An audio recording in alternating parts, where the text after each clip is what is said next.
Hey, good morning YouTube. This morning we're going to look through some houses in a couple different areas, and we're going to find a starter house. This is when you're moving out of an apartment.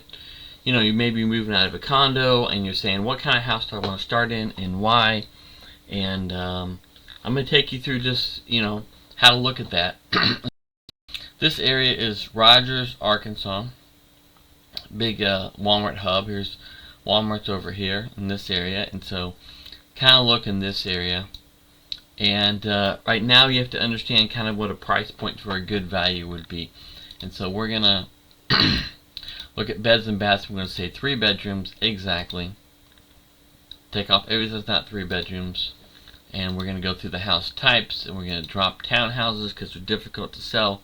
Overvalued. Multifamily, and I can live in it. Condos, same thing. No land, no apartments, no manufacturing. Down to houses. So this is kind of the range that you have for 3-bedroom houses. 1.4 million for something, I don't know what that is, but this area here is pretty easy to resell.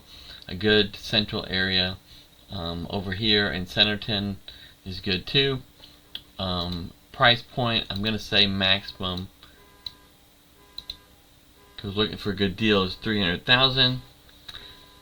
So we're going to drop everything over $300,000, and that leaves us with these houses. Now let's look through them and see. Now this house here, you can look at it, you can say it's a good deal, $245,000, but I'm going to show you the difference between a bad house at $245,000 and a good house. This house is very nice inside, but the outside, when someone looks at it, it's going to be very difficult to sell, just because of the way it looks today. It looks very simple inside. Very, very nice. These people on a really nice house are probably going to have difficulty selling it at what it's worth, which is probably about $245,000, what they said. Because of those things, we're going to go back to the original sheet. Now, I looked at this house right here, and let me see. This house right here I looked at, and I looked at it because if you look at the front, it is worth more than $245,000. So if someone just drives by and looks at it, you'd pop these bushes out, fix the grass and some things. But when you look at the repairs, a general house is going to have about $8,000 to $10,000 in repairs when you come through it. This floor is not laid professionally. You can see some gaps in the floor here, so that's going to have to be redone. That's not a big thing. You can pretty much assess exactly what that's going to cost, take it off the price you're willing to pay, and say, okay, this is what I'm willing. Wallpaper can be a big liability because paying a painter to remove wallpaper can cost a lot. I've done one recently, so I know how to get rid of wallpaper pretty easily. This extra building outside, coming on the back on the patio with the flooring. Now, how do you fix all these glass things? And a couple panels here were broken, and then you have a heater they put in here, so you have an electrical thing. Those things are very hard to calculate, so you got to put a large discount on the property when you have something like that to fix. A normal person going to fix it is going to have an electrician, and also some large charge for doing something with windows. With the destinations, do you rip it out? Do you just fix the windows? Do you leave it? How does it rent like that? And then you have this large shed, and a regular shed, just straight shed, is not really a liability. A little bit, it can be helpful to rent a house, but all the junk around that would have to be moved out. And I know how much that takes to do. Trampoline, they had a water collection system, and so there's just a lot of things that are hard to assess. So based on that, I would add an extra $10,000 off of the price to be worth to me. So let's say it's worth $242,500, all fixed up. You've got $8,000 to $10,000 because you're taking it as it is, so you're at $232,000 on the price, and then because of those extra liabilities that you have to take on, maybe another $10,000, so you're talking about $220,000, $222,000, and that's with me doing it. Have been done these things for a while. If you were going to do it, you might move it in, and you might over a period of time fix those things, which is okay, which is probably what they're looking for, but there's a lot of issues to take on. And when you go and you buy this house as a normal user, the problem you're going to have is that you're going to have to pass an inspection, because you're going to have a bank looking at this house very specifically, and this house may not pass inspection. So I'm assuming they put it on a contract at some price and didn't pass inspection. So they're looking at as is, and as is going to be $20,000 less than this. It's a good price. A bad price is $40,000 less than this, and so I'd probably be at like maybe $220,000 on this house. Driveway crack. I don't care about that, because 5 years from now, this driveway cracks, as long as they're not leading into the house, will be paid for by rent as a normal expense. This little patio out here, I don't know that I would really do anything with it. It might be a little bit of a liability, but that's kind of how I see one house. Then we go back to the listings, and back to search. You're still looking for a starter house, right? Okay, so this one is 300 Easy Street. It is probably too high for what it is. We'll look inside and see why. Oh, nice landscaping they redid. House pretty recently, because this, and you go through hardwood floors, or looking hardwood floors, looks nice. Refrigerator's nice. They've done a lot of the upgrades. They have a little patio. Looks like the patio floor was done correctly. So this is a patio in the back. It's probably not going to be a liability, but you'd have to go look at it and see if it was. Right there. The other one's probably not to code. Probably just put it on there because they could. Didn't know any better, and now they have this problem trying to sell it. This tree, definitely a liability. Very close to the house. The root system probably cracks the foundation here, so that's something you have to consider. Eventually, that might be an expense. I mean, I wouldn't be worried about it today, but make sure you have insurance. So that's what I would say on a starter house. Stay away from, the front doesn't look great. It doesn't have a standard 2-car garage. Look for a 3-bedroom, 1.5, maybe 2-bath, 2-car garage, something that looks like this.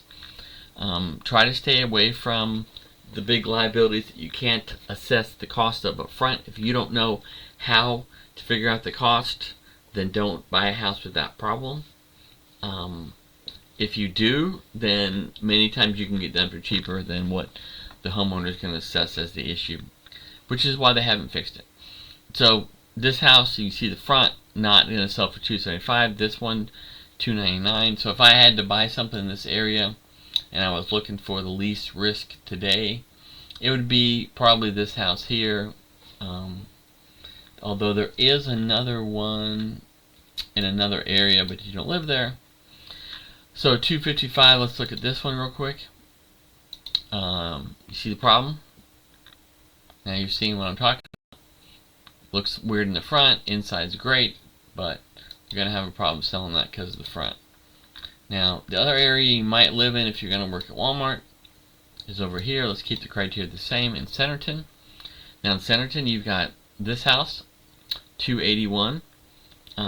Cheaper than the 300 house, because remember your competition. Similar distance from Walmart. And the front looks nice. I mean, it's going to sell for a decent price compared to the inside. $274.9. Let's look at this one. A little bit cheaper. Not quite as good in the front, but it does look decent.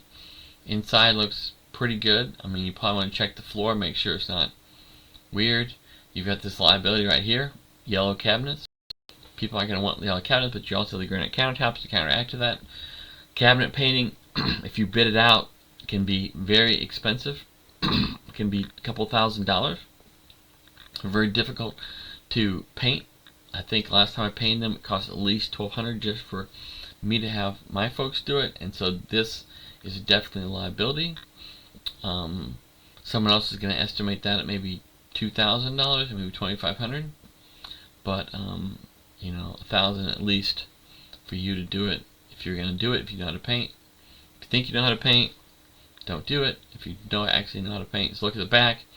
You've got solar cells. I don't know if solar cells are a liability or an asset. I would say not a liability unless they're broken solar cells. And then you have laundry room. I don't know if they should picture that.